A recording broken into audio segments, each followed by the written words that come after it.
जयपुर में आयुषी ने जिस तरह से अपनी मां की हत्या की उसको लेकर अब बड़े खुलासे हो रहे हैं। दरअसल खुलासा यह हुआ है कि आरोप ये लग रहे हैं कि आयुषी का अपने चचेरे भाई से अफेयर है। इस तरह के संगीन इल्जाम लगाए जा रहे हैं और आप सोचिए, यह भी इल्जाम लगा है जो खुद आयुषी ने लगाया है और उसने साफ साफ कहा है कि जो मेरी मदर हैं वो मेरे जो फादर थे उनको पीटती थी, इस वजह से वो अपने घर से उसको उनको ले गई थी। और इस तरह के इल्जाम लगाना कि मैं हत्या में शामिल, सरासर गलत है। इस तरह की बातें सामने आ रही है। आपको बता दूं कि लगातार इस मामले में अपडेट्स निकलकर सामने आ रहे हैं, जिसमें सबसे बड़ा खुलासा, आप सोचिए, इस तरह के आरोप लगा रहे हैं। हालांकि हम देखिए किसी भी आरोप की हम पुष्टि नहीं कर रहे क्योंकि ये आरोप है और ये सूत्रों के हवाले से खबरें आ रही हैं। अब आपको बताता हूं, जो चचेरा भाई है बलराम वो फरार है। वो कहां पर है उसकी लोकेशन पुलिस को नहीं मिल रही। इस मामले में कई सारे आरोपियों को गिरफ्तारी हुई। 4 आरोपी तो भाड़े के किलर्स हैं, एक हेमंत, पांचवा छठा इसमें जो उनके ताऊ हैं और उनका बेटा 7वां आरोपी, और 8वीं खुद आयुषी। आप सोचिए, एक बार मारने की प्लानिंग हुई तब वो सक्सेस नहीं हो पाए, उसके बाद दोबारा सेम एक्सीडेंट किया गया और उसके बाद वो सक्सेस हो गए। नीरजा जो उनकी मदर है उन पर भी संगीन इल्जाम लगाए जा रहे हैं। आप सोचिए, आरोपी की मां निर्जा के भाई और आयुषी के मामा हैं राकेश शर्मा। उन्होंने दावा किया है कि आयुषी के चचेरे भाई बलराम ने उसको अपने प्रेम संबंध में फंसा रखा था। आप सोचिए, इस तरह की बातें वो कह रहे हैं और ये भी कह रहे हैं कि कोई वीडियो भी थी और वो ब्लैकमेल कर रहा था इसके जरिए। ये सच सामने आना चाहिए। अगर ऐसी बात है तो हम इसकी पुष्टि नहीं कर रहे हैं, ये परिवार की तरफ से इस तरह की स्टेटमेंट्स सामने आ रही हैं। इसके अलावा आप सोचिए, और उन्होंने आगे क्या कहा। ये जो आरोप लगाए ये उनके मामा ने लगाया। आगे क्या कहा कि राकेश शर्मा ने आरोप लगाया कि अप्रैल 2025 में आयुषी ने अपने चचेरे भाई के साथ बीमार जो पिता हैं विजय शर्मा उनकी भी हत्या की थी। इस तरह के संगीन इल्जाम आप सोचिए लगाए गए। और अभी फिलहाल वो हिरासत में, हम सबको पता है उसका इस पूरे मुद्दे पर। हालांकि उसने खुलकर कुछ नहीं बोला, सिर्फ एक छोटी सी उसने बाइट दी जिसमें उसने कहा कि वो पढ़ाई कर रही है। क्या कहना था आयुषी का, पहले ये सुनिए। कितना पढ़ाई की है वो? Last year BA. बड़ा, माँ तो बचपन से पालती पोसती, ऐसा क्यों किया?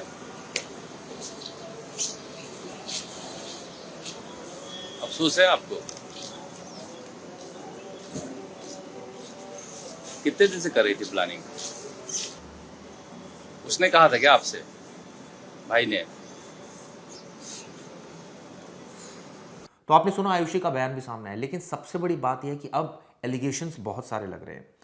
आयुषी ने पुलिस को कुछ वीडियोस दिखाए हैं, ध्यान से सुनिएगा। कुछ वीडियोस हैं और उन वीडियो में उनकी जो मदर है वो पीटती नजर आ रही है अपने पति विजय को, ऐसा क्लेम किया जा रहा है। आयुषी का कहना है कि मां से उसके नफरत की वजह यह थी कि वो पिता विजय शर्मा को इतना परेशान करती थी कि उनको ब्रेन हैमरेज हो गया। अब सच्चाई ये सामने आनी चाहिए कि क्या ये भी माजरा था, क्या इतनी नफरत थी, प्रॉपर्टी इशू था, ये इशू था, या जो सरकारी नौकरी जो मिली थी वो हथियाना चाहती थी आयुषी, ये मुद्दा था। ऐसे कई मुद्दे जो अभी अंडर इन्वेस्टिगेशन है। मां से पिता को बचाने के लिए उनको घर से लेकर गई थी, ये आयुषी का कहना है, वरना उसका कोई मन नहीं था घर से ले जाने का और इसलिए वो अलग अलग जगह पर लेकर जा रही थी ताकि मां से पीछा छूट सके। हालांकि उसने भी माना कि मां की बजाय अपनी दादी की बात ज़्यादा मानती है और चचेरे भाई उसका गार्जियन था। वो इस तरह की बातें कर रही है, एक तरफ वो इस तरह की बातें कर रही है और आप सोचिए दूसरी तरफ उस पर आरोप लगाया जा रहा है मामा के द्वारा। कौन सच और कौन झूठ बोल रहा है, इसका पर्दाफाश होना चाहिए, क्योंकि सबसे बड़ी बात यह है कि इस घटना में आयुषी शामिल है, उसने अपनी मदर की हत्या की है और ये कतई जस्टिफिकेशन नहीं हो सकता इस चीज़ का। विजय शर्मा जयपुर की एयरपोर्ट कॉलोनी में अपनी पत्नी के साथ रहते थे और 1 साल पहले विजय का निधन हो गया था। उस समय आयुषी ने 12वीं की पढ़ाई पूरी कर ली थी।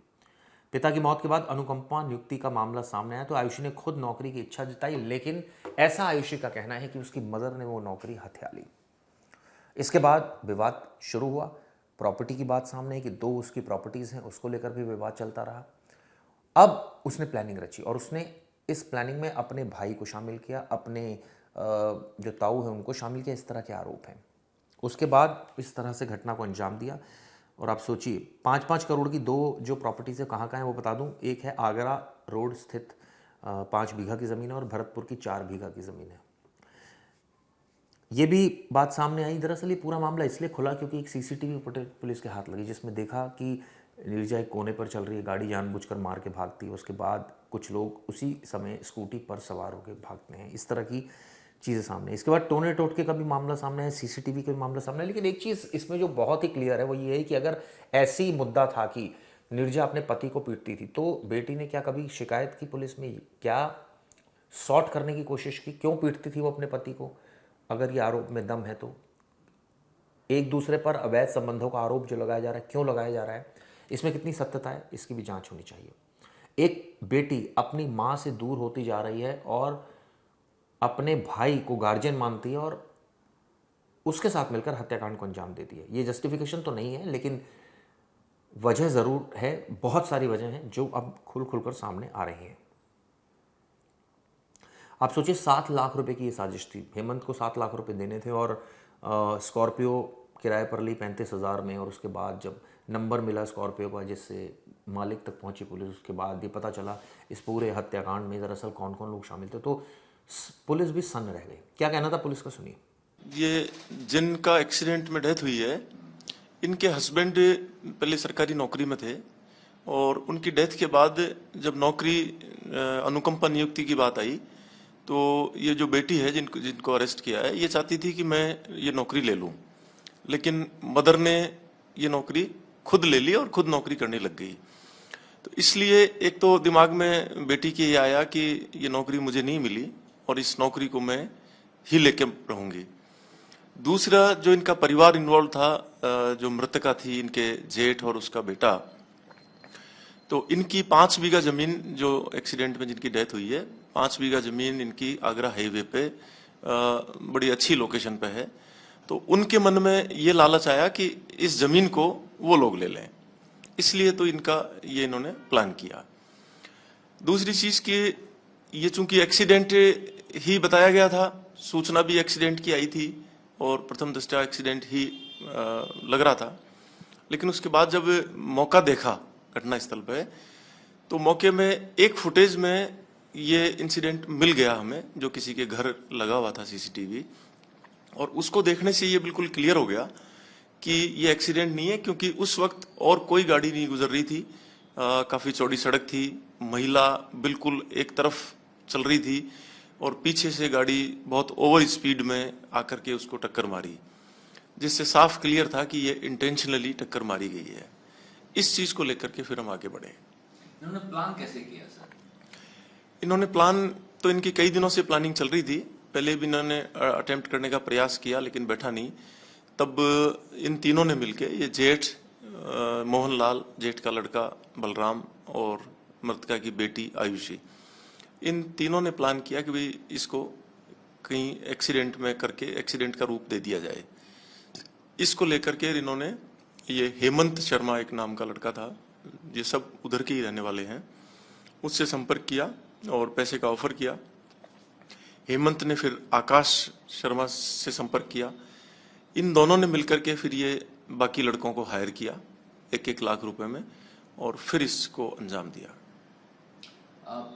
ये आप लोग जब कन्फ्रंट किए उस लड़की से, तो फिर क्या रिएक्शन था और किस तरह से वो कबूल की? शुरू में तो जब उसको लेने गए थे तब उसने विरोध ही किया, लेकिन जब उसको जैसे ही पता लगा कि ये सारी पूरी जितने भी लोग शामिल थे इन सबको हमने थाने में पकड़ लिया है, तब उसने सारी चीज क्लियर बता दी। क्या पछतावा है उसको? हमें तो ऐसा नहीं लग रहा फिलहाल कि पछतावा है, क्योंकि ऐसा कोई चीज देखी नहीं, पर बिल्कुल स्पष्ट है, क्लियर है। अब इस मामले में उनके जो मामा है उनका बयान भी सामने, ये भी सुनिए। सर, मेरा डीसीपी मैडम रजिता शर्मा से मैंने निवेदन किया है कि अभी जो वर्तमान में जो मुख्य अभियुक्त बलराम शर्मा अभी पकड़ से बाहर है और जो नोटों की सुपारी दी गई है उन नोटों की रिकवरी अभी तक नहीं की गई है। इसके अलावा जो उनकी सास है व अन्य अभियुक्त हैं जो कब्जा करके मकान में रहे थे, उनको भी पुलिस ने अभी तक गिरफ्तार नहीं किया गया है। और सबसे बड़ी बात ये है कि जिस तरीके से मैंने सिंपल एप्लीकेशन दर्ज कराई थी, मैंने किसी का नाम नहीं लिखा, इसके बावजूद भी भारी मात्रा में परिवार के लोग जो पकड़ में आए, तो इस बात से कैसे अंदेशा किया जा सकता है कि ये 14 करोड़ 15 करोड़ रुपए की संपत्ति जो भी है, इसके लालच में आकर के इन्होंने अपनी माँ को ही मार दिया। तो जो मेरे जियादी थे दिसंबर 24 तक वो अस्पताल में भर्ती रहे थे। भर्ती होने के बाद में उनको प्राइवेट जगह पे बलराम और आयुषी मेरी भांजी ने रखा था और उसके बारे में किसी भी व्यक्ति को जानकारी नहीं दी थी। 9 अप्रैल 2025 को जरिए मैसेज के द्वारा मुझे पता लगा, जो मेरी भांजी ने भेजा था। तब मैं जाके हॉस्पिटल में मिला, डॉक्टर से संपर्क किया तो डॉक्टर से पूछा मैं क्या वर्तमान में क्या पोजीशन है, तो उन्होंने कहा कि भाई अभी तो देखो होप देना मुश्किल है आपके लिए।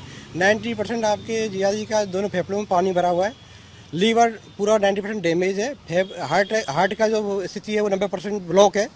तो होप तो हम नहीं दे सकते, लेकिन हम डॉक्टर हैं, अंतिम समय तक हम प्रयास करेंगे, जो हमारा कर्म है हम हमारा करेंगे। उस दिन से लेके जब मैंने बच्ची संपर्क किया तो उसके पास कोई ठोस जवाब नहीं था।